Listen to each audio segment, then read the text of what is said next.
Assalamualaikum warahmatullahi wabarakatuh. Bismillahirrahmanirrahim. Innal hamdalillah wassalatu wassalamu ala Rasulillah wa ala alihi wa sahbihi wa man walah. Asyhadu an la ilaha illallah wahdahu la syarika lah wa asyhadu anna Muhammadan abduhu wa rasuluh sallallahu alaihi wa ala alihi wa ashabihi wa sallama tasliman mazida. Ya ayyuhalladzina amanu taqullaha haqqa tuqatih wa la tamutunna illa wa antum muslimun.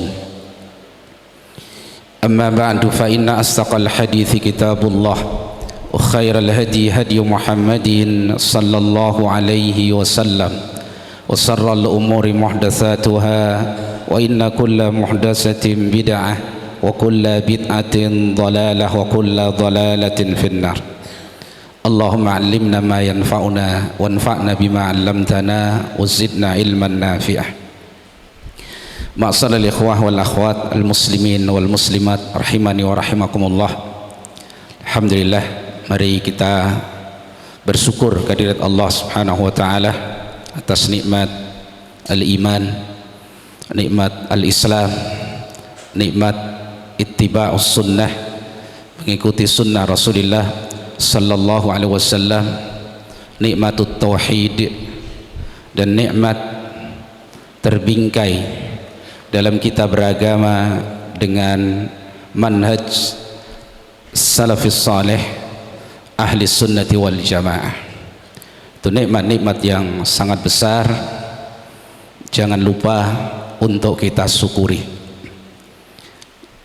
Lebih dari sekedar nikmat perbendaharaan dunia yang Allah berikan kepada kita, karena itu dijaga, disyukuri, terutama kalau kita menyadari bahwa kita hidup dalam kondisi yang banyak sekali fitnah subuhat, ajaran-ajaran yang tidak jelas sumbernya yang dijajakan di berbagai media, ya, baik offline maupun online. Maka hendaknya betul-betul hati-hati menjaga hibah Allah Subhanahu wa taala, anugerah dari Allah Subhanahu wa taala, yaitu dinul Islam, manhajus salaf, tauhid, dan dimohonkan selalu kepada Allah Subhanahu wa taala dengan doa-doa kita agar Allah menetapkan nikmat itu sampai kita mati bertemu dengan Allah Subhanahu wa taala. Harapannya, dan tentu harapan semuanya, Allah ridho dengan kita sekalian. Itu puncak harapan kita, maka dijaga. Demikian juga fitnah syahwat, ya, godaan-godaan setan yang berbentuk kesenangan untuk menuruti syahwat, itu juga sangat mudah didapatkan, apalagi hari ini, ya, karena banyak orang-orang yang tadinya kokoh di atas agama Allah, bahkan bisa menjadi da'inya atau alim dari ulamanya, tokoh dari tokoh-tokohnya, kemudian tergelincir dengan sebab fitnah-fitnah tersebut, baik dengan subuhat, ajaran-ajaran yang merasuk ke dalam benak mereka sehingga menjadikan sesuatu yang yakin dari ilmu yang Allah berikan berubah menjadi keraguan-raguan, akhirnya tergelincir dari jalan yang lurus, terjerembab dalam kubangan kesesatan. Itu banyak contohnya. Kalau kita runut dari sejarah, Masya Allah, ya, siapa yang membunuh Ali bin Abi Thalib? Siapa? Qatilu Ali ibn Abi Thalib, Abdurrahman ibn Muljim. Ini seorang alim, ya, seorang ahli baca Quran, bahkan orangnya Umar ibn Khattab, orang pilihannya Umar ibn Khattab radhiyallahu an, ya. Kemudian bergeser pemahamannya, terpengaruh dengan pemahaman Al-Khawarij, akhirnya membunuh orang terbaik pada saat itu, yaitu Ali ibn Abi Thalib. Dibunuhnya saat di masjid salat. Membunuhnya bukan karena dendam urusan dunia, tetapi diniatkan sebagai ibadah jihad di jalan Allah Subhanahu wa ta'ala. Ali yang tadinya dia yakini sebagai orang terbaik, kemudian berubah pikirannya, dia membunuh karena Allah orang terburuk di muka bumi saat itu. Subhanallah. Kira-kira berapa lama berubah? Nggak sampai ratusan tahun, nggak ada puluhan tahun. Coba fitnah sedemikian derasnya, mudah sekali merubah prinsip kebenaran pada manusia ini. Kemudian kalau kita lihat sejarah pula, Bishr al-Mirrisi, tokoh kebid'ahan yang luar biasa, itu biasa hadir di majelisnya Imam Abi Yusuf, tilmidnya Abi Hanifah, gurunya ahli sunnah, santrinya menjadi gembong kebid'ahan. Tidak asing barangkali di tengah para thalabah dan juga kaum muslimin secara umum nama Wasil ibn Atha. Wasil ibn Atha hidup pada masa tabi'in, biasa hadir di majelisnya Imam Al-Hasan Al-Basri rahimahullah ta'ala. Coba gurunya Al-Hasan Al-Basri, seorang tabi'in jalil, kemudian dia menjadi gembong embrio kebid'ahan Mu'tazilah. Wasil ibn Atha, kalau kecerdasannya sangat cerdas, ini orang-orang cerdas, ya, keilmuannya luar biasa. Ada yang namanya Hasan ibn Saleh, ini sezaman dengan Imam Sufyan As-Tsauri, bahkan keilmuan dan ibadahnya itu sejajar dengan Imam Sufyan As-Tsauri rahimahullahu ta'ala. Tapi beliau terfikrah dengan pemikiran Al-Khawarij, sehingga Imam Ahmad rahimahullahu ta'ala mengatakan Annal Hasan ibn Saleh fatanan nasa bi ibadatihi, bahwasanya Al-Hasan ibn Saleh memfitnah manusia dengan ibadahnya. Jadi nampaknya ahli ibadah, manusia percaya kepadanya, tapi ternyata punya pemikiran yang menyimpang dari akidah yang lurus. Masya Allah,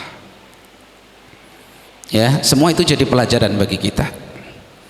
Ada di era muasirin hari ini, tahun-tahun 1900-an, 2000, seorang yang namanya Abdullah Al-Qasim digadang-gadang oleh ulama sebagai Ibni Taimiyah masa ini, ya, menyusun kitab membantah halil bidah, membantah orang-orang Syiah, menegakkan akidah tauhid, menerangkan sunnah Nabi SAW. Bergeser sampai akhirnya berubah total menjadi seorang ateis, tidak percaya Tuhan, tidak percaya agama, sampai menulis sebuah kitab tentang agama itu, hadhihi hiyal aghlal, agama inilah hakikatnya yang membelenggu manusia dari kebebasannya. Masya Allah, ya, itu semua menjadikan kita hendaknya berhati-hati. Al-Imam Ibnul Jauzi rahimahullah, kalau tidak salah, beliau itu seorang al-wa'id al-bari', penasihat ulung. Jadi kalau beliau sedang memberikan nasihat itu, ribuan orang yang hadir dan tidak ada yang bergeming, karena beliau memiliki kalimat-kalimat hikmah yang luar biasa. Suatu saat beliau menangis. Ketika ditanya, kenapa engkau menangis? Aku takut Orang yang aku beri nasihat selamat, sedang aku tidak selamat. Orang yang aku ajarkan kepadanya ilmu selamat, sedang aku tidak selamat. Masya Allah. Beliau memahami saking bahayanya apa, atau derasnya apa, fitnah-fitnah yang ada. Ya, fitnah subhat seperti itu. Syahwat, kadang-kadang gara-gara jabatan dunia, perempuan, fitnah kecil apa besar? Perempuan itu loh, fitnah besar apa kecil? Masya Allah. Nabi SAW mengatakan, saya tidak meninggalkan di belakang saya, tidak ada yang tertinggal di belakang saya itu satu fitnah yang bisa meruntuhkan seorang laki-laki yang kokoh, yang lebih dahsyat daripada fitnah perempuan.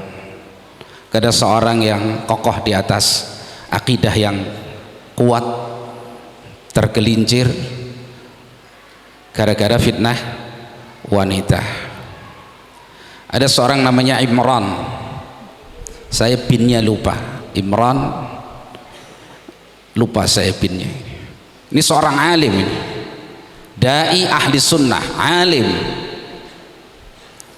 Dia tertarik dengan, dia punya sepupu perempuan cantik, sedang dia menengah ke bawah. Nah, itu tertarik dengan sepupunya tadi. Akhirnya dinikahi. Sepupunya perempuan ini tadi, sepupunya tadi punya fikrah khawarij, seorang kharijiyah. Maka dinikah. Setelah menikah, maka perempuan ini instan memberikan apa? Dakwah. Tadinya mau nikah sudah dinasihati sama teman-temannya, jangan. Dia itu seorang perempuan yang punya pemikiran yang menyimpang, fikrah khawarij.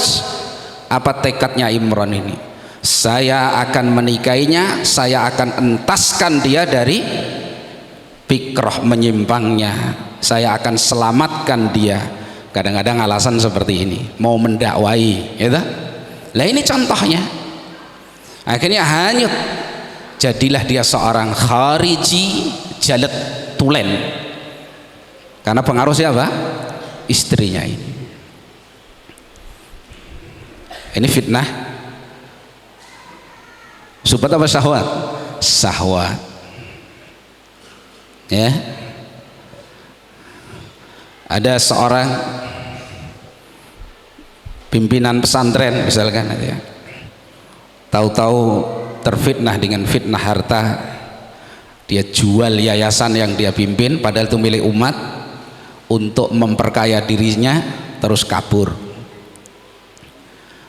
Ya kan nggak lucu kalau ada seorang dai salafi misalkan, apalagi ya, kemudian jual yayasan, kabur, ditangkap polisi. Lah itu la haula wala quwata illa billah. Ya, dakwah ini harus dibela, jangan dicoreng-moreng dengan perilaku kita. Ya, naam. Tapi semua tadi, dan itu baru beberapa gelintir yang disebutkan oleh para ulama dan kita jumpai di hari-hari kita sekarang ini. Itu menunjukkan kita harus betul-betul ekstra hati-hati. Nikmat manhajus salaf itu nikmat yang sangat agung.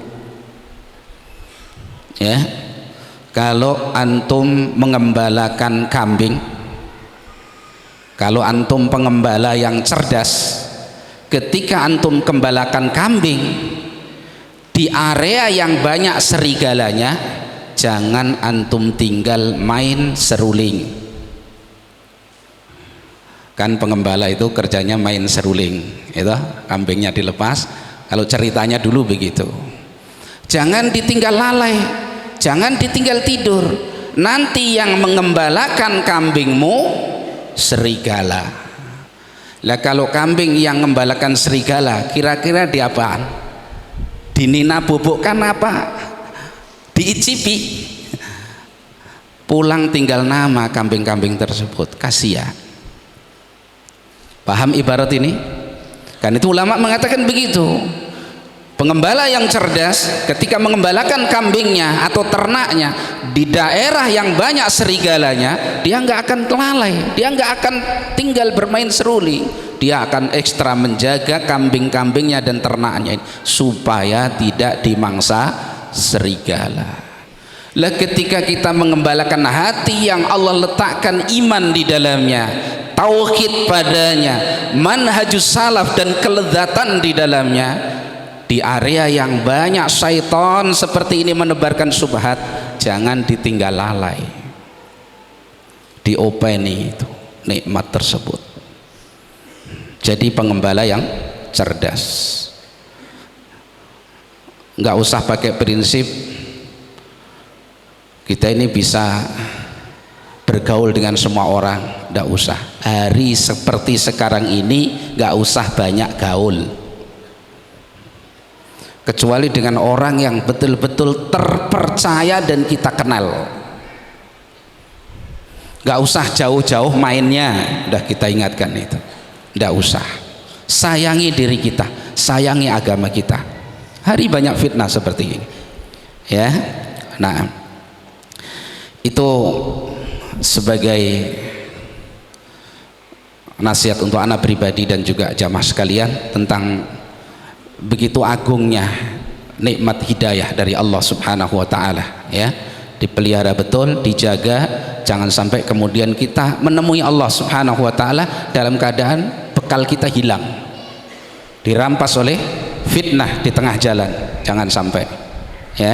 Nah, kemudian ma'asyiral muslimin rahimani wa rahmakumullah, kembali ke kitab kita yaitu Fadlul Islam, masih di bab yang kedua, Wujubul Islam.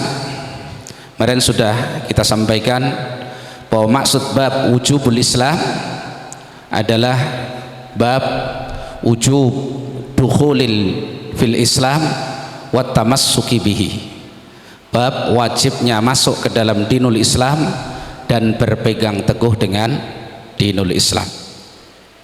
Kemudian juga sudah kita bahas Islam itu juga disebut as-sunnah, sebagaimana perkataan Imam Al-Barbahari rahimahullah ta'ala, al-islamu huwa sunnah was sunnatu hiyal islam.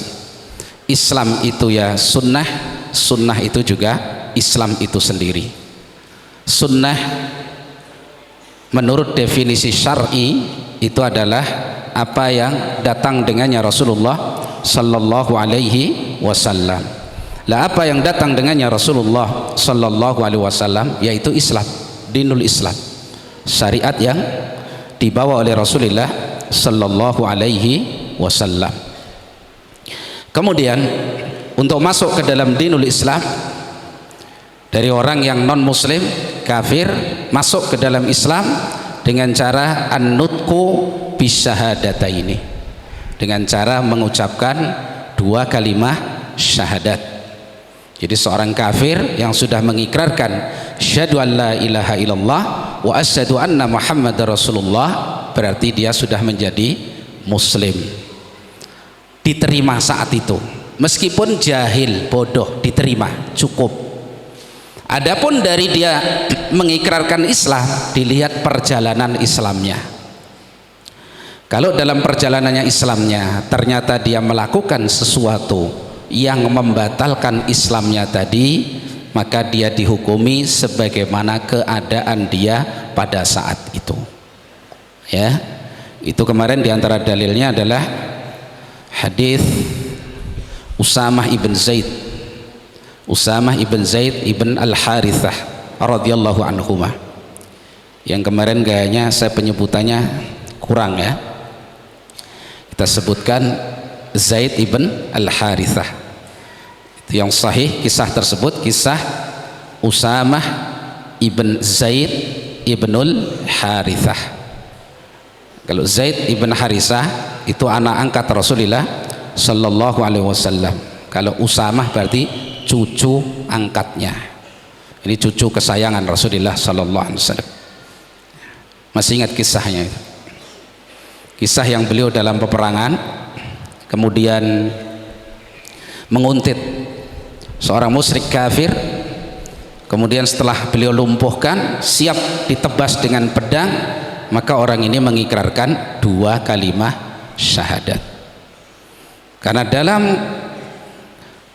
pemahaman Usama ibn Zaid ini hanya sekedar karena takut mati, menghindari kematian, maka tetap ditebas dengan pedangnya, dibunuh sama Usama ibn Zaid ini. Yang kemudian kejadian ini sampai kepada Rasulullah sallallahu alaihi wasallam, dan Rasulullah mengingkari apa yang dilakukan oleh Usamah tadi dengan pengingkaran yang keras. Ya, Nabi katakan ketika Usamah bin Zaid ini mengatakan, ya Rasulullah, dia melakukan itu hanya takut mati, hanya melindungi dirinya dari apa? Dari kematian. Kata Nabi SAW, kenapa engkau tidak belah dadanya dan kamu lihat isi hatinya?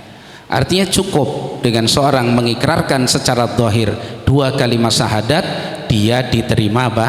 Islamnya. Urusan hati, urusan dia dengan Allah subhanahu wa ta'ala. Zahirnya muslim berarti muslim. Juga dengan hadis Rasulullah sallallahu alaihi wasallam menyatakan, umirtu an uqatilan nasa hatta yashhadu an la ilaha illallah wa in qaluha asamu minni dima'ahum wa amwalahum wa hisabuhum 'ala Allah.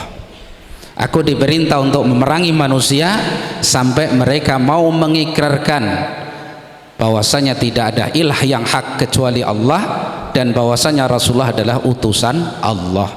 Manakala seorang sudah mengucapkan 2 kalimat syahadat, asamu minni dima'ahum wa amwalahum, berarti mereka sudah menjaga harta dan darahnya. Artinya sudah jadi seorang muslim, tidak boleh dibunuh, tidak boleh dirampas hartanya. Wa hisabuhu 'ala Allah, urusan hati dia jujur apa tidak jujur, itu urusan dia dengan Allah subhanahu wa ta'ala.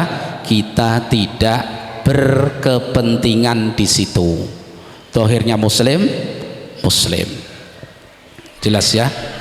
Itu kapan seorang masuk menjadi seorang muslim, ya, dengan mengikrarkan 2 kalimat syahadat. Kemudian dalam bab ini kita ulas sekilas ya dari apa yang kita bahas kemarin. Dalil pertama yang disebutkan oleh muallif adalah ayat Allah subhanahu wa ta'ala dalam surat Ali Imran ayat 85. Allah subhanahu wa ta'ala berfirman, wa man yabtaghi ghairal islami dinan falay yuqbala minhu wa huwa fil akhirati minal khasirin. Barang siapa yang mencari selain Islam sebagai agama, maka Allah mengancam dengan 2 ancaman. Ya, siapa yang mencari selain Islam sebagai agamanya, maka Allah mengancam dengan 2 ancaman. Yang pertama, falan yuqbala minhu, Allah sekali-kali tidak akan menerima agama dia yang dia pilih dari selain Islam.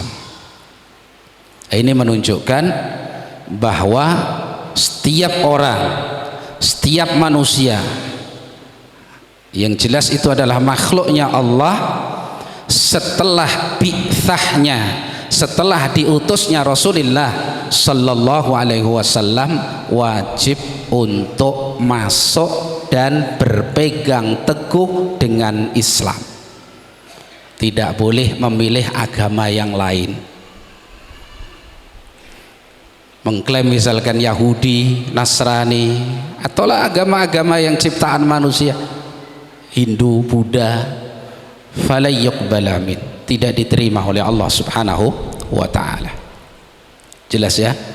Berarti wajib untuk masuk dan berpegang teguh dengan dinul Islam. Wah, hatta orang-orang dahulu misalkan Yahudi, katakanlah Nasrani, mereka mengatakan mengikuti atau beriman dan mengikuti Musa, misalkan Yahudi, atau Nasrani mengatakan beriman dan mengikuti siapa? Isa. Tapi begitu datang Rasulullah sallallahu alaihi wasallam dengan syariat ini, kok mereka tidak mau beriman dengan cara masuk dan berpegang teguh dengan dinul Islam yang datang dengannya Rasulullah SAW, maka mereka dihukumi kafir non muslim dan tidak diterima oleh Allah Subhanahu wa taala. Jelas ya? Jadi nggak ada pluralisme agama, itu nggak ada.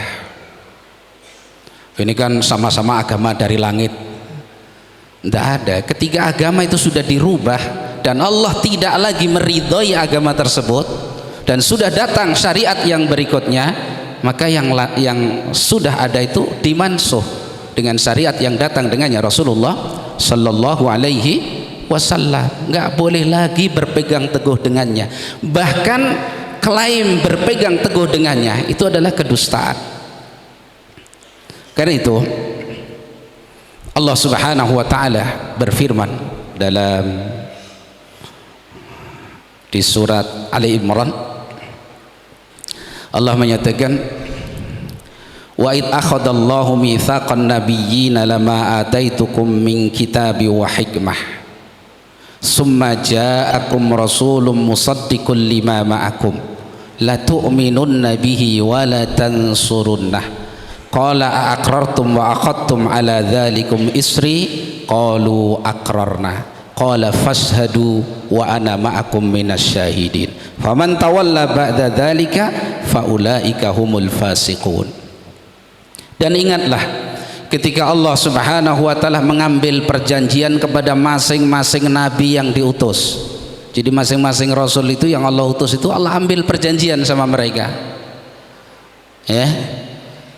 Apakah ketika nanti datang kepada kalian seorang rasul, setelah kalian datang seorang rasul yang membenarkan apa yang ada pada kalian dari risalah ini, kalian mau mengakuinya dan mengikutinya?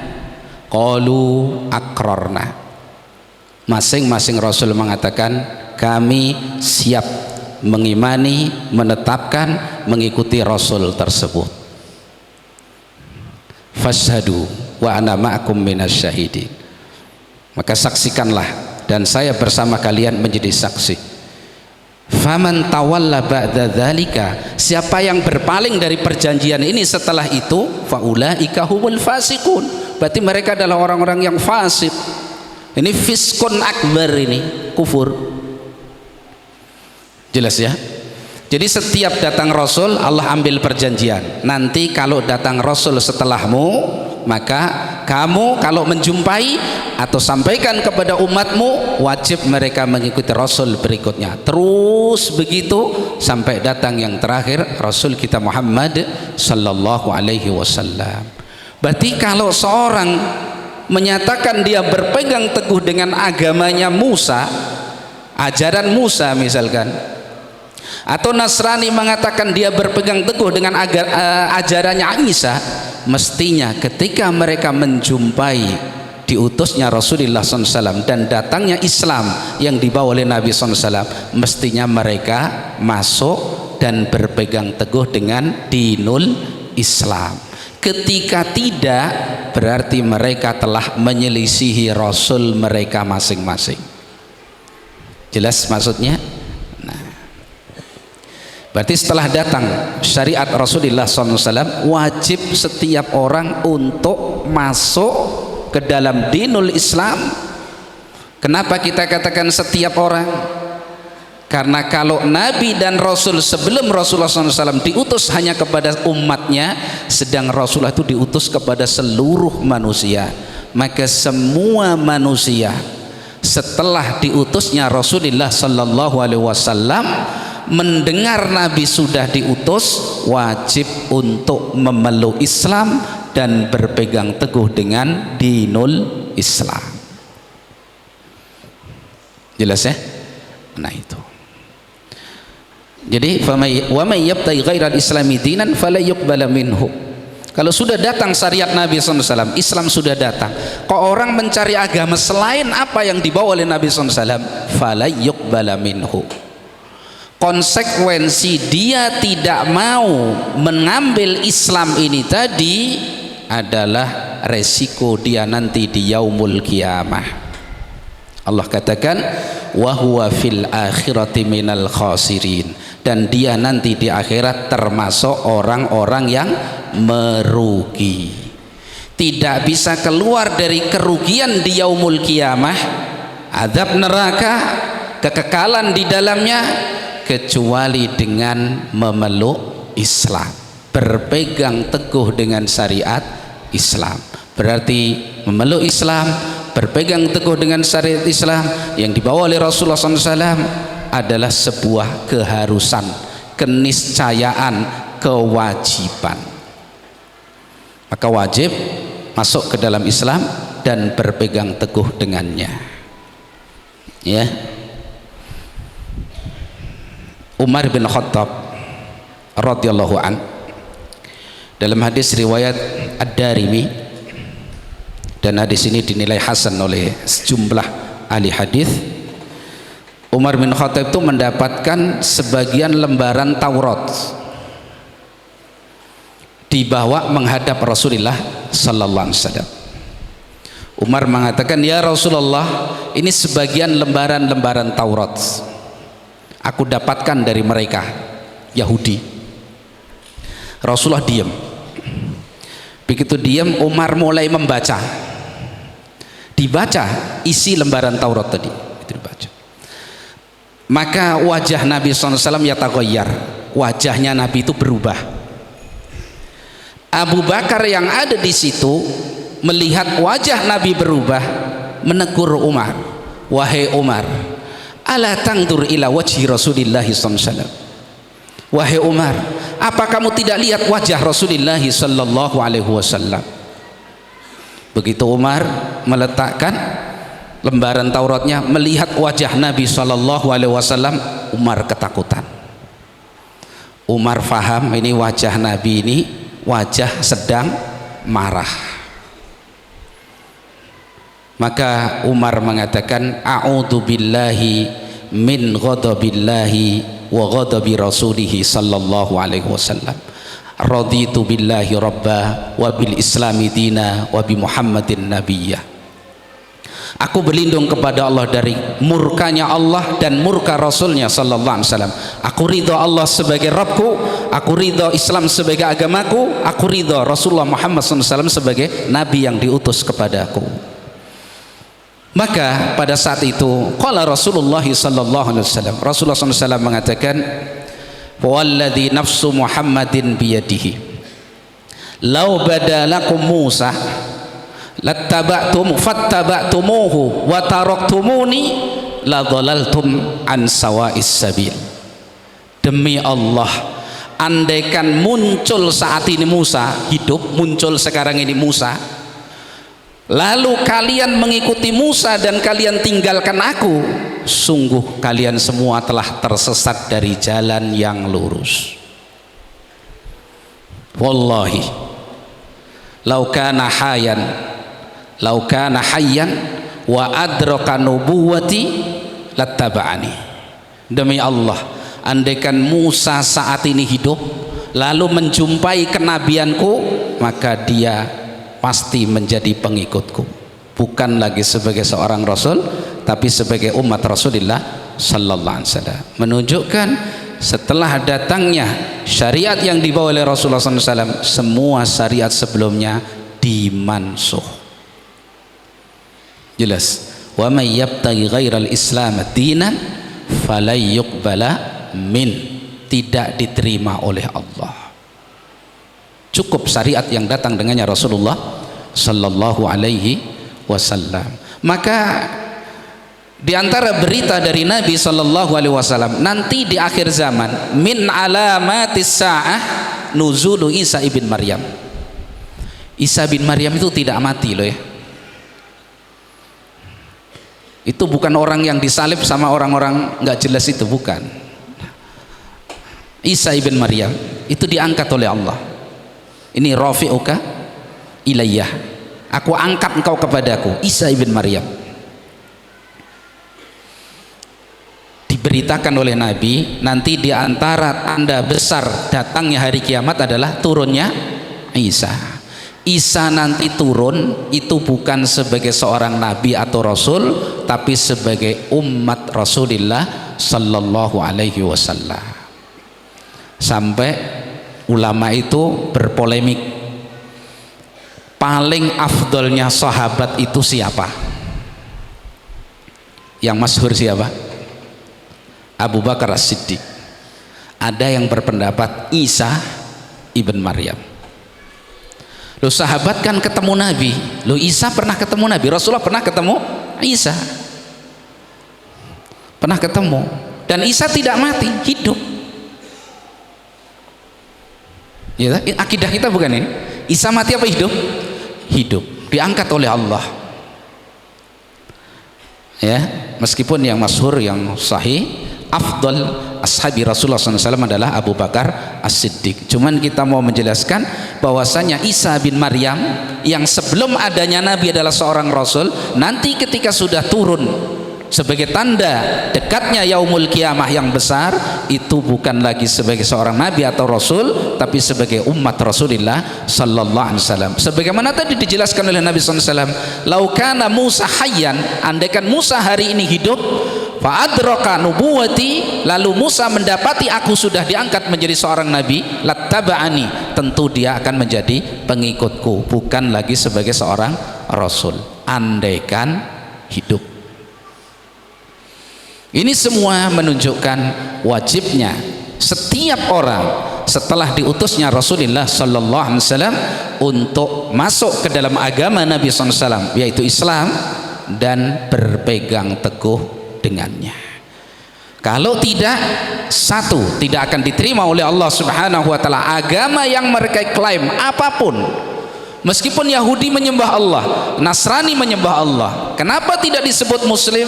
Satu, karena mereka meninggalkan agama tauhid, tidak mau berpegang dengan agama tauhid yang datang dengannya Rasulullah Sallallahu Alaihi Wasallam. Yahudi, Nasrani menyembah Allah apa tidak? Menyembah Allah. Mencintai Allah apa tidak? Mencintai Allah. Kenapa tidak disebut muslim ahli tauhid?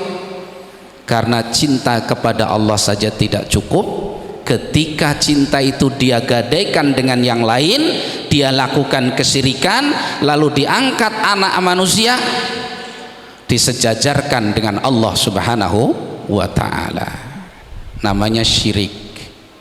Demikian juga seorang muslim punya tauhid, mestinya ibadah dia hanya diberikan kepada Allah, ternyata dia duakan Allah, dia ibadai juga bersama Allah selain Allah, berarti dia tidak lagi menjadi seorang muslim.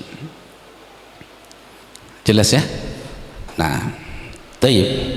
Kemudian dalil yang kedua, inna dina indallahil Islam, sesungguhnya agama di sisi Allah hanyalah Islam. Ini nanti dikaitkan dengan ayat yang tadi kita bacakan, wa may yabtaghi ghairal islami dinan fala yuqbala min wa huwa fil akhirati minal khasirin. Jadi agama yang Allah ridhoi itu hanya Islam. Islam yang di sini, Islam yang datang dengannya Rasulullah Sallallahu Alaihi Wasallam. Ingat ayat ini, inna dina indallahil Islam, itu setelah apa? Setelah tauhidullah. Syahidallahu annahu la ilaha illa huwa wal malaikatu wa ulul ilmi qa'iman bil qist. La ilaha illa huwal azizul hakim, inna dina indallahi al-Islam. Artinya kita wajib memberikan ibadah hanya kepada Allah. Ibadah yang kita berikan kepada Allah wajib dibangun di atas syariat yang datang dengannya Rasulullah Sallallahu Alaihi Wasallam. Barang siapa menyembah Allah tapi tidak dengan syariat yang dibawa oleh Rasulullah SAW, fala yuqbal, maka tidak diterima. Berarti wajib berpegang teguh dengan dinul Islam. Inna dina indallah al-Islam. Jelas ya? Itu. Nah, kemudian dalil berikutnya, qauluhu ta'ala dalam surat Al-An'am ayat 153, wa anna hadza sirati mustaqiman fattabi'uh, dan bahwasanya ini adalah jalanku yang lurus. Allah mengatakan wa anna hadza, isim isyarah ini kembali kepada dua ayat sebelumnya. Allah terangkan tentang bahaya kesyirikan, harus birrul walidain, tidak boleh membunuh anak, tidak boleh berlaku kezaliman dan seterusnya, dari sekian banyak ajaran yang itu merupakan syariat Islam.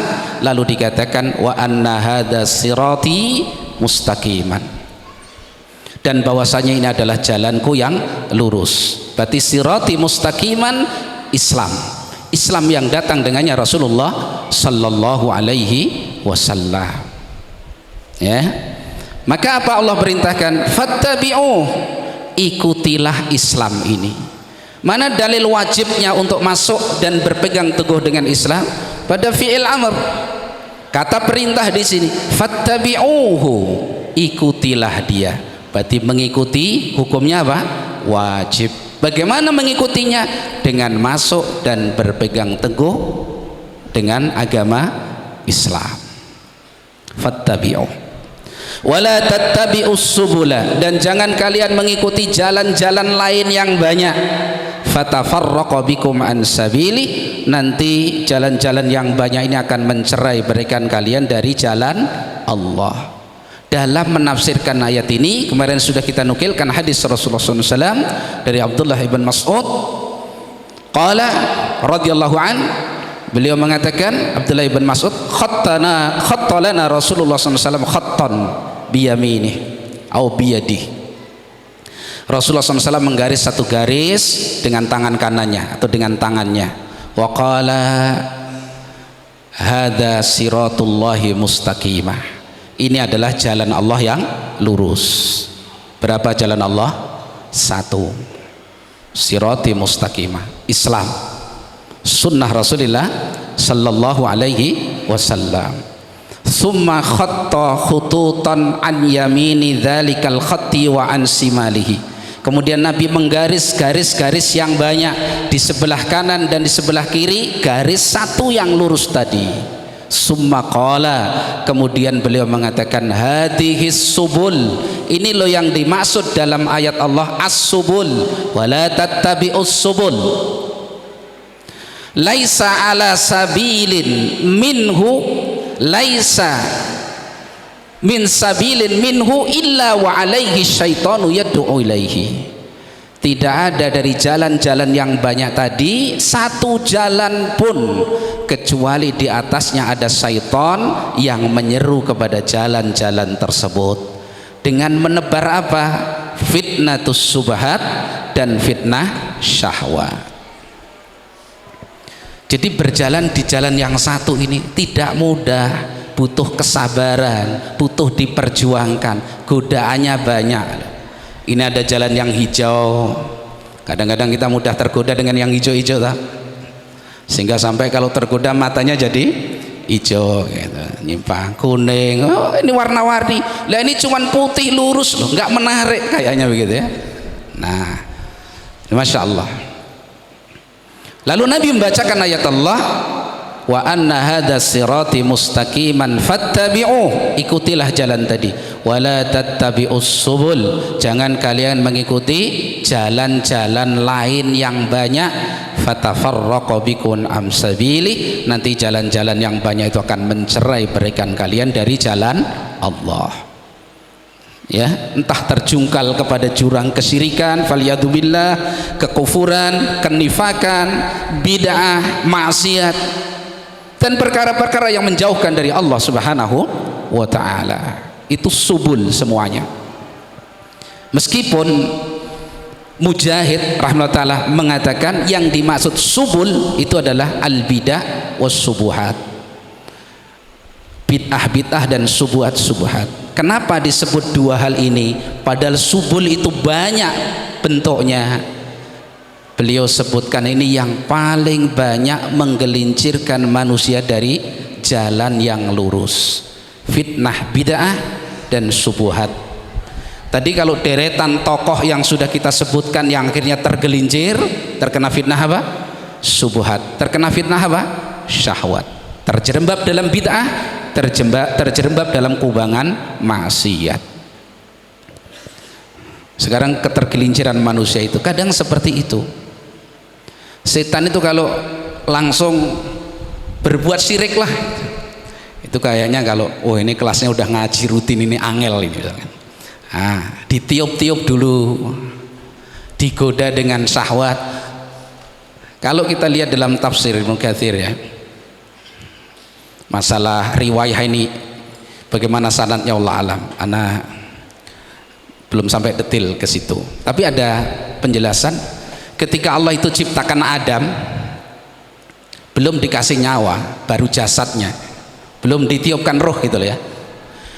Nah itu iblis ini masuk ke tubuhnya Adam ini, keliling, dikelilingi ini, dicari titik lemahnya. Oh, di dekat kolbunya itu ada satu ruang kecil namanya al-hawa. Nah ini kayaknya ini tempat yang bagus ini untuk menggoda dan menggelincirkan dia. Itu sudah dicek sama iblis itu. Jadi ketika sudah ditetapkan oleh Allah bahwa kalian bermusuhan, dan hasadnya iblis luar biasa kepada Adam ini, begitu diciptakan belum ditutupkan roh, sudah dicek, diteliti ini, mau cari titik lemahnya di mana supaya nanti anak keturunannya bahkan termasuk dia sendiri bisa digelincirkan dari jalan Allah Subhanahu wa taala.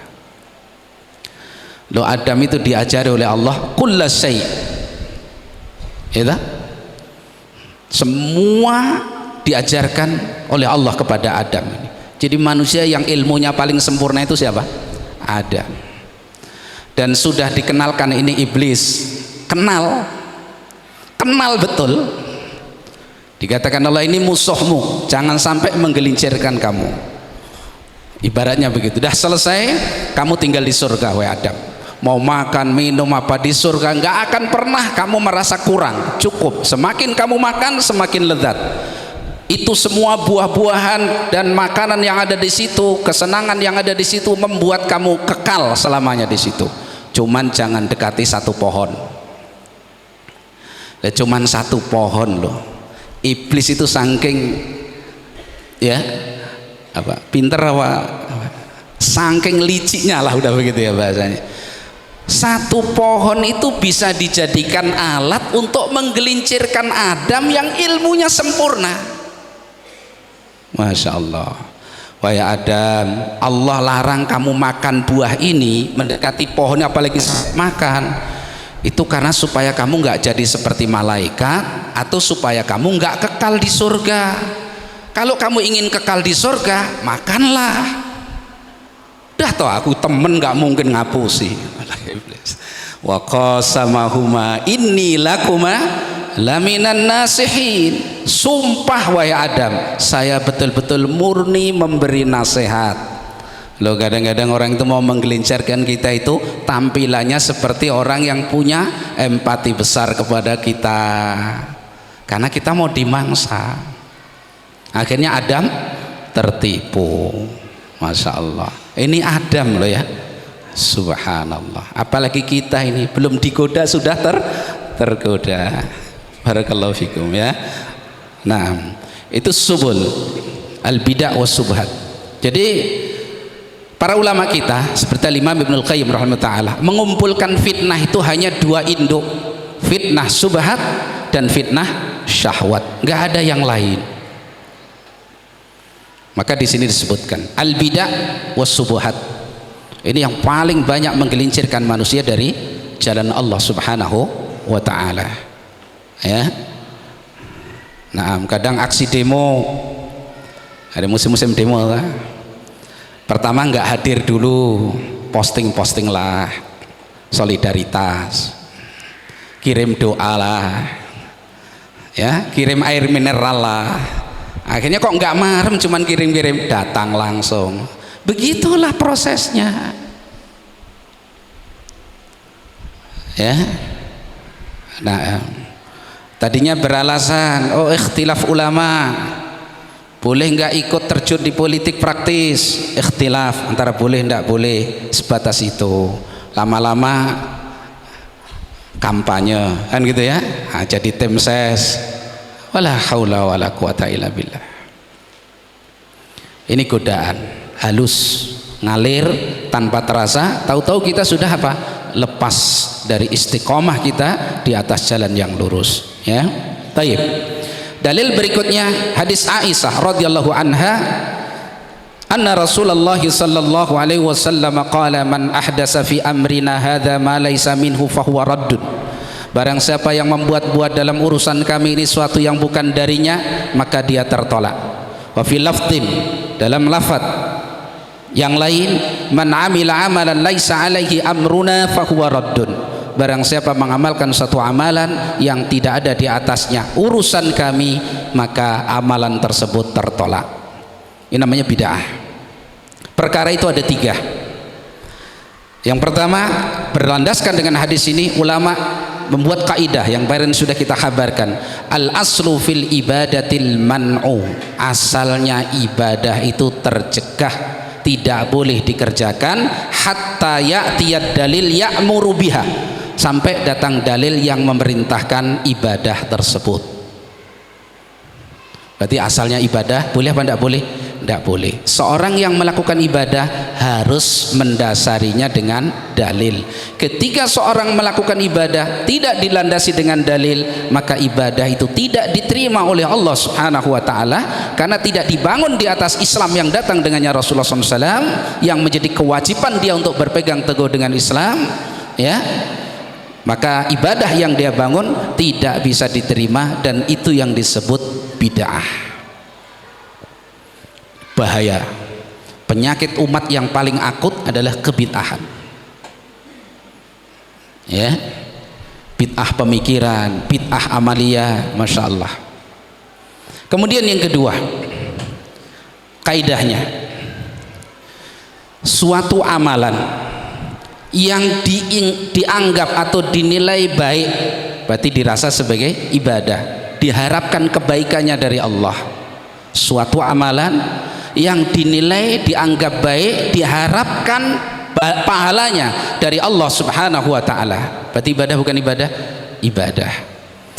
Yang Rasulullah sallallahu alaihi wasallam dan para sahabatnya sangat mampu dan sangat mudah untuk mengerjakannya, tapi tidak dikerjakan oleh Nabi dan para sahabat, maka mengerjakannya bid'ah, meninggalkannya sunnah.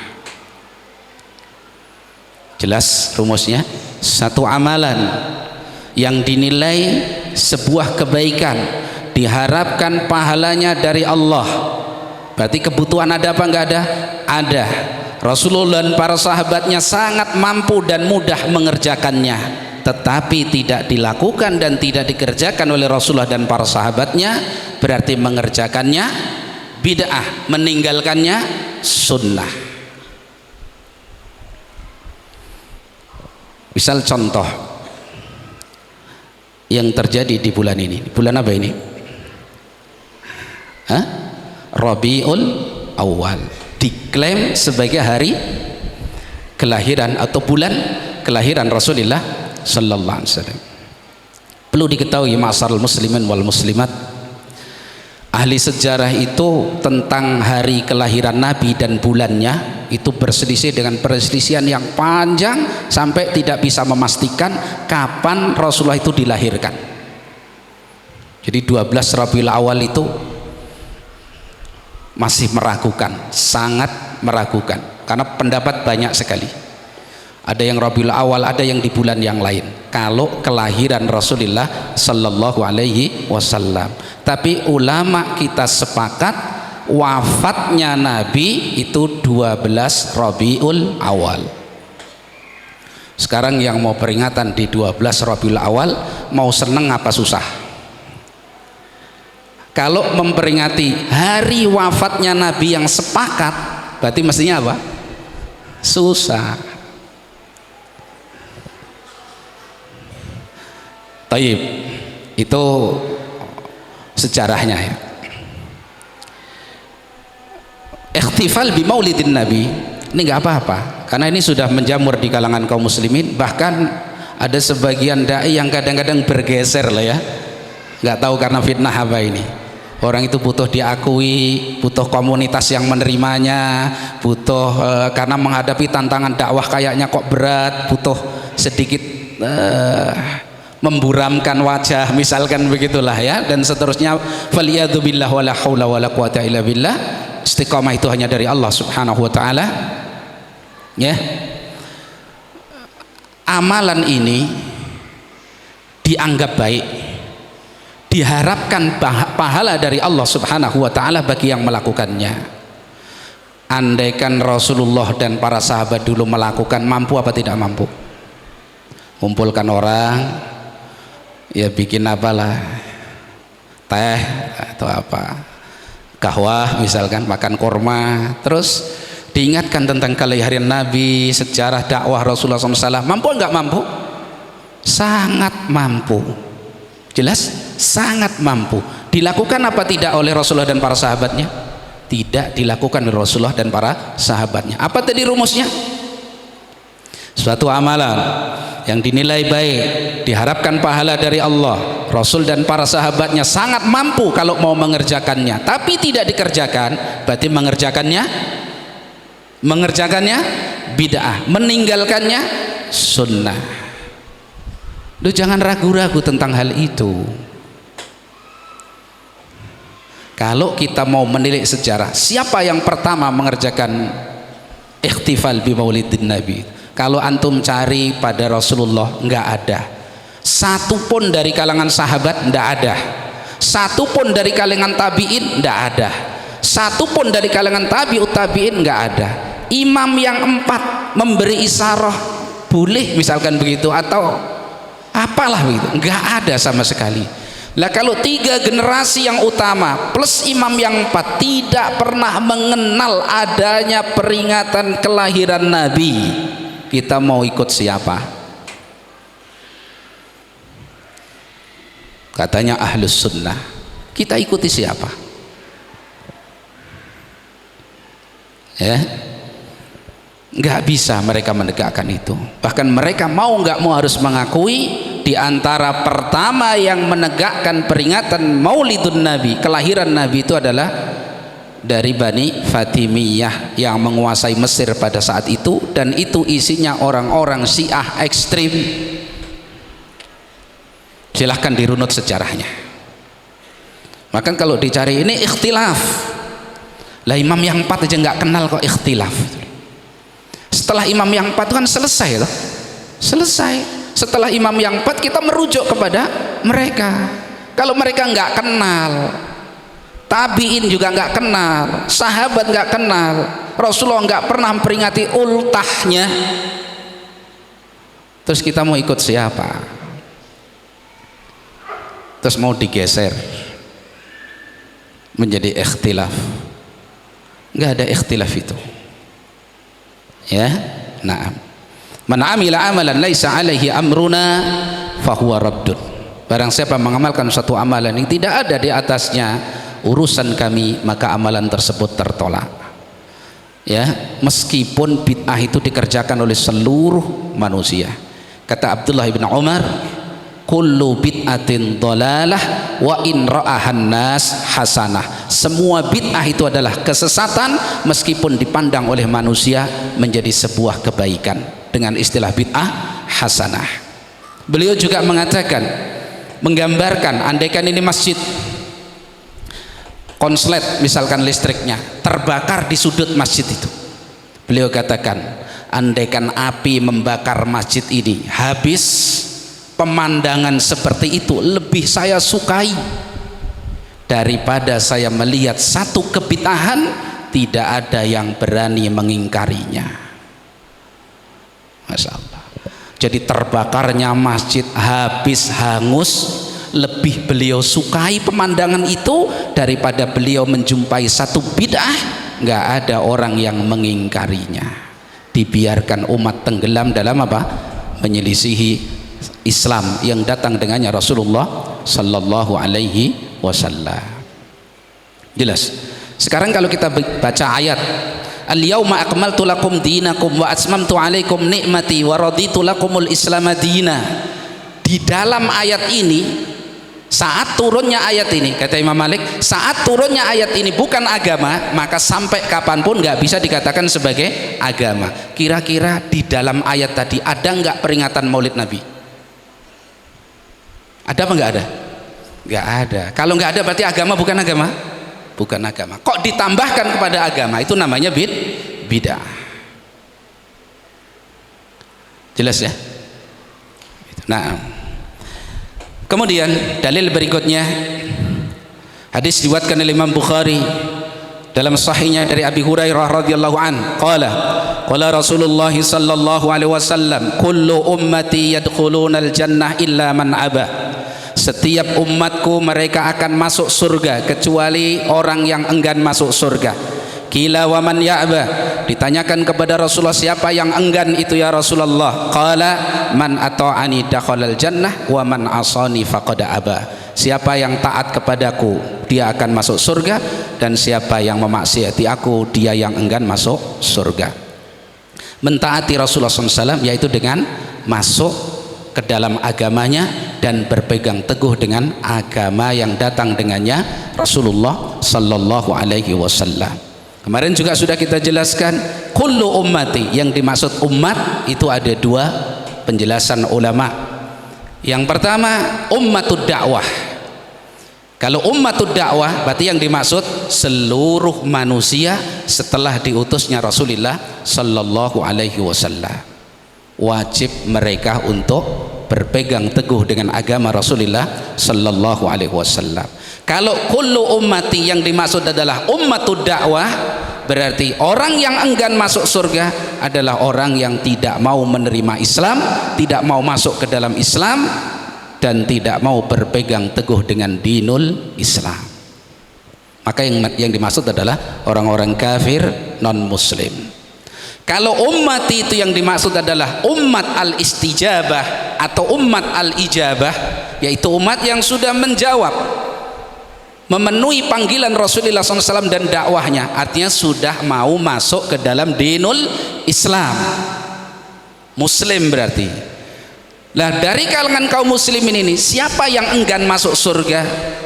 Maka mereka orang-orang yang sudah menerima Islam tapi dalam poin tertentu mereka tidak berpegang teguh dengan Islam, terperosok kepada dosa dan maksiat, dosa besar yang mereka tidak bertaubat dengannya sehingga terancam di dalam neraka. Maka kalau itu ummatud dakwah, mereka kekal di dalam neraka. Kalau umat itu adalah umat istijabah atau kaum muslimin, berarti masuk neraka, maksudnya diadab di dalam neraka tapi tidak kekal di dalam neraka, nanti dengan tauhidnya akan dikeluarkan dari neraka. Jelas ya? Itu. Nah, kemudian dalil berikutnya di dalam Sahih Bukhari juga dari Abdullah ibn Abbas radhiyallahu anhuma, anna Rasulullah sallallahu alaihi wasallam qala, abghadun nasi ila Allah thalathatun. Manusia yang paling dibenci oleh Allah Subhanahu wa taala itu ada tiga golongan. Yang pertama mulhidun fil haram, seorang yang melakukan perilaku-perilaku yang jahat di tanah haram, Makkah dan sekitarnya atau Madinah, area tanah haram. Itu nilai kezalimannya besar di sana, ya. Maka hati-hati, ya. Kemarin sudah kita ingatkan, kadang-kadang kita alhamdulillah Allah beri kesempatan bisa ibadah haji atau umroh, kita sedang berada di tanah haram, hati-hati. Ghibah di sana tidak sama dengan ghibah di sini, ya tak? Melihat suatu yang diharamkan misalkan di sana berbeda dengan melihat suatu yang haramkan di luar tanah haram. Orang yang sangat dimurkai, dibenci oleh Allah adalah seorang yang berperilaku kezaliman sedang dia berada di tanah haram, melakukan dosa di tanah haram. Yang kedua, wa mubtaghin fil islami sunnata jahiliyatin, dan seorang yang menginginkan sudah datang Islam, jahiliyah sudah dihapuskan, dia masih menginginkan untuk muncul kembali perilaku jahiliyah. Dan ingat, setelah diutusnya Rasulullah SAW tidak boleh dimutlakan, oh ini masa jahiliyah, jahiliyah mutlaqah, tidak boleh, itu sudah dihapus oleh Islam. Maka jahiliyah yang ada adalah jahiliyah yang muqayyadah, jahiliyah yang terbatas pada satu tanpa yang lain.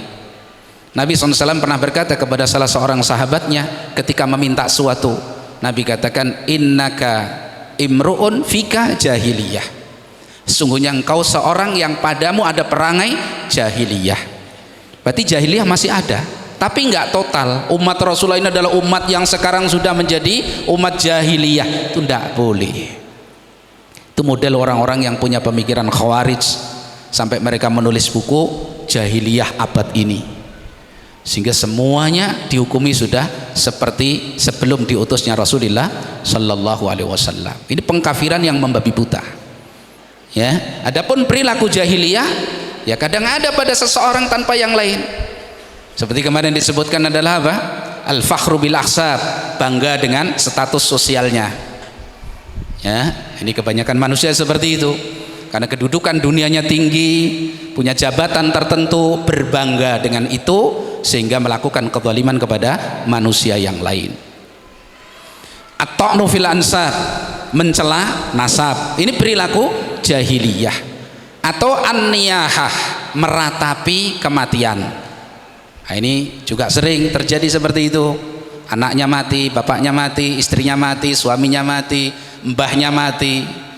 Ya, dia tarik suaranya keras-keras menangisi kematian tadi. Ini niyahah, ini perilaku jahiliyah. Pelakunya tergolong orang yang sangat dibenci dan dimurkai oleh Allah Subhanahu wa taala.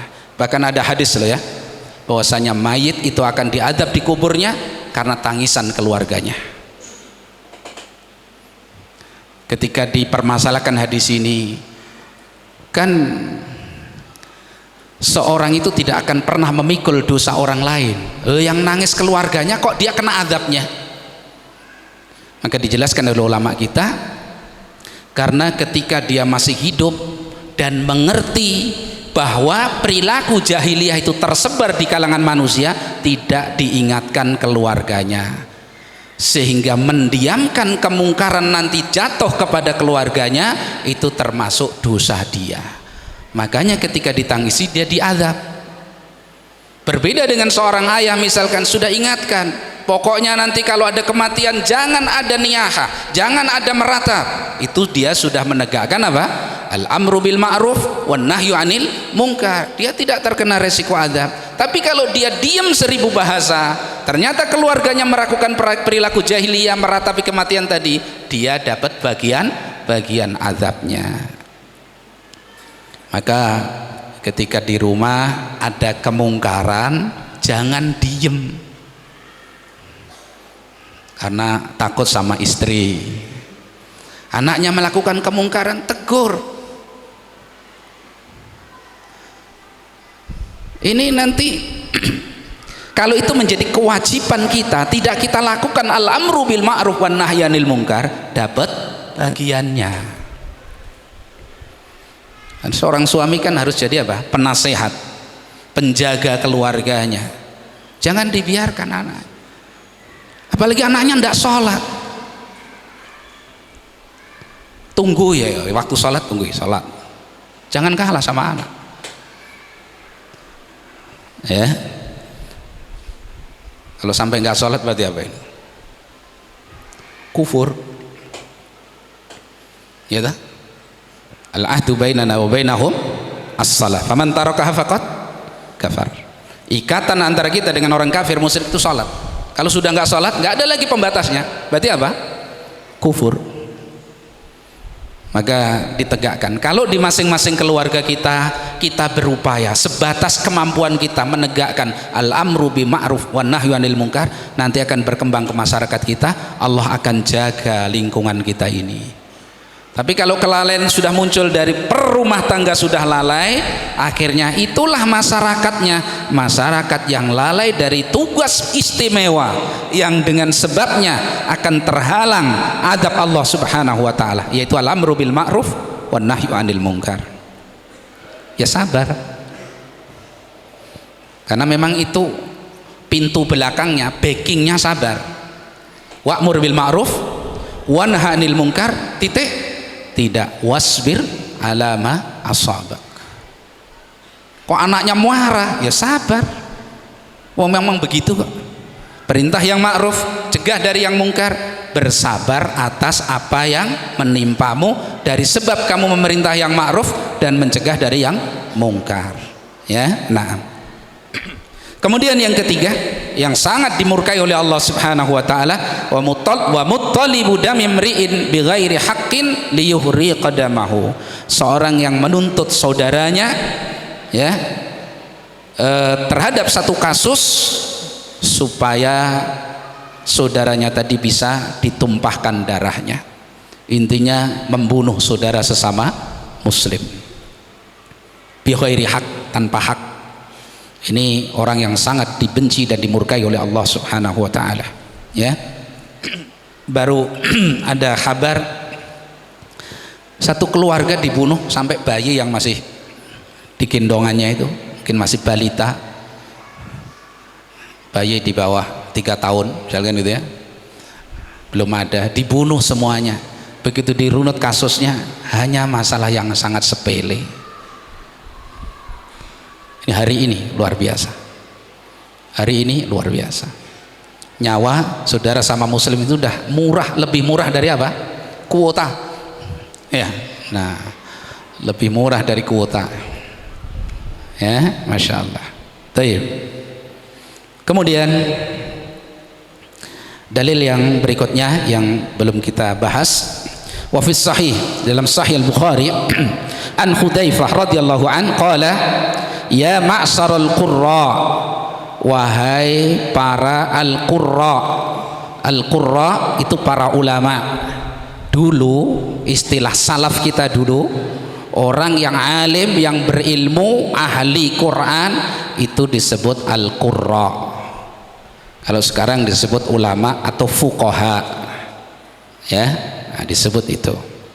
Istaqimu, ini nasihatnya Hudzaifah bin Yaman. Istaqimu, istiqomahlah kamu. Yaitu apa? Istaqimu alat thoriq, istiqomahlah di atas jalan. Yang dimaksud jalan adalah al-Islam. Istiqomahlah kalian di atas Islam. Dan ini sahabat-sahabat yang termasuk sabiqunal awwalun, para sahabat pendahulu dulu, diberi wasiat seperti ini supaya istiqomah. Beribadah mudah, dengan berbagai macam bentuknya mudah. Masuk Islam mudah. Jadi seorang yang beriman mudah. Berpegang menerima manhajus salaf mudah. Yang paling berat itu istiqomahnya. Nabi SAW mengatakan istaqimu walan tuhsu, istiqomahlah kalian dan kalian tidak akan mampu istiqomah. Loh, coba disuruh istiqomah, terus Nabi katakan walan tuhsu, kalian tidak akan mampu betul-betul istiqomah. Artinya apa? Kalian berjuanglah untuk istiqomah. Kok kalian mau sempurna istiqomah kalian? Enggak bisa. Karena itu dalam lafaz yang lain Nabi SAW mengatakan saddidu wa qaribu. Saddidu itu luruslah, istiqomahlah. Wa qaribu, dan mendekatlah kepada istiqomah. Sempurna tidak bisa. Semua taufik dari Allah Subhanahu wa taala. Maka istiqomah di atas dinul Islam. Ya, dijaga Islamnya tadi, dipelihara. Teman bergaulnya siapa dijaga, relasinya siapa dijaga, pekerjaan yang dikerjakan itu apa dijaga. Jangan sampai hal-hal tersebut menjadikan kita menyimpang dari jalan yang datang dengannya Rasulullah Sallallahu Alaihi Wasallam. Mengambil ilmu, gurunya siapa diperhatikan, diperhatikan betul, ya, karena termasuk hal yang banyak sekali menggelincirkan manusia dari jalan yang lurus adalah salah dalam memilih guru, salah dalam menimba ilmu, ya. Naam. Fa in istaqamtum faqad sabaqtum sabqan ba'ida.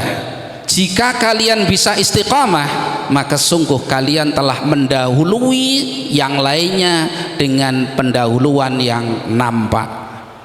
Artinya ini untuk para sahabat yang sabiqunal awwalun. Jadi kalau orang-orang itu lebih dahulu dalam Islamnya terus bisa istiqamah, maka ini mendapatkan pahala yang sangat besar melebihi semua orang karena mereka contoh Setiap orang mencontoh mereka, mereka dapat kebaikan dari orang yang mencontohnya tersebut. Di sini juga mendorong kita untuk senang menjadi contoh dalam kebaikan. Jadi andaikan para sahabat, dan alhamdulillah para sahabat, mereka istiqamah di atas jalan dan mereka betul-betul berpegang teguh dengan Islam yang datang dengannya Rasulullah SAW sampai mereka mati seperti itu, maka mereka sudah mewujudkan apa? Istiqamah. Mereka dapat bagian yang sangat besar dari istiqamah mereka dari Allah Subhanahu wa ta'ala. Itu ya. Nah, fa idza akhadtum yaminan wa simalan, sementara kalau kalian mengambil ke kanan dan ke kiri, artinya menyimpang dari jalan yang lurus, faqad dhalaltum dhalalan ba'ida, sungguh kalian telah tersesat dengan kesesatan yang jauh. Artinya seorang yang bisa istiqomah, sedang dia seorang yang betul-betul berilmu dan memiliki keutamaan, dijanjikan pahala yang besar. Sebaliknya, kesesatan yang terjadi setelah datang kepadanya ilmu itu merupakan kesesatan yang sangat besar. Kayak tadi misalkan yang kita sampaikan, orang sudah berguru, penuntut ilmu, kecerdasannya ada, diberi ilmu yang luas oleh Allah Subhanahu wa ta'ala, gurunya baik, malah menyimpang dan jadi kembong kebid'ahan. Ini faqad dhalla dhalalan ba'ida, kesesatannya berbeda dengan kesesatan yang selain mereka. Ini kesesatan puncak. Orang kok sesat setelah dapat ilmu, ini Masya Allah. Orang bodoh sesat masih agak diwajari, oh yang bodoh sesat. Lah sudah berilmu, ngerti jalan yang benar mana yang batil, dia sudah bisa bedakan. Dia di atas jalan yang benar dia pilih, kok tersesat. Ini Masya Allah, musibah besar. Maka tadi seperti Imam Ibnul Jauzi tadi ya, begitu beri nasihat, mengajarkan ilmu, dia sendiri khawatir, takut kalau orang yang diberi ilmu selamat, dia tidak selamat. Kan itu diantara doa Al-Mutarrif kalau tidak salah ya, rahimahullah ta'ala, beliau berdoa, Allahumma la taj'alni ibratan li ghairi, ya Allah jangan jadikan aku itu pelajaran buruk bagi orang lain, karena perilakunya buruk sehingga dicontoh atau di komen oleh orang, ibaratnya begitu ya. Wala taj'al ghairi as'ada bima alamtani bihi, dan jangan kau jadikan ya Allah orang lain itu lebih bahagia daripada dengan ilmuku daripada aku yang kau ajari ilmu itu. Paham maksudnya? Jangan engkau jadikan orang lain lebih bahagia dengan ilmuku daripada aku. Loh, aku yang punya ilmu, aku yang mengajarkan, kok orang lain malah mendapatkan keberuntungan daripada diriku yang memiliki ilmu. Al-Dhahabi mengatakan, wa in salimali al-iman faya fauzi, kalau imanku bisa selamat sampai akhir, maka itu keberuntungan yang sangat besar. Maka istaqimu, istiqomahlah ya. Nah.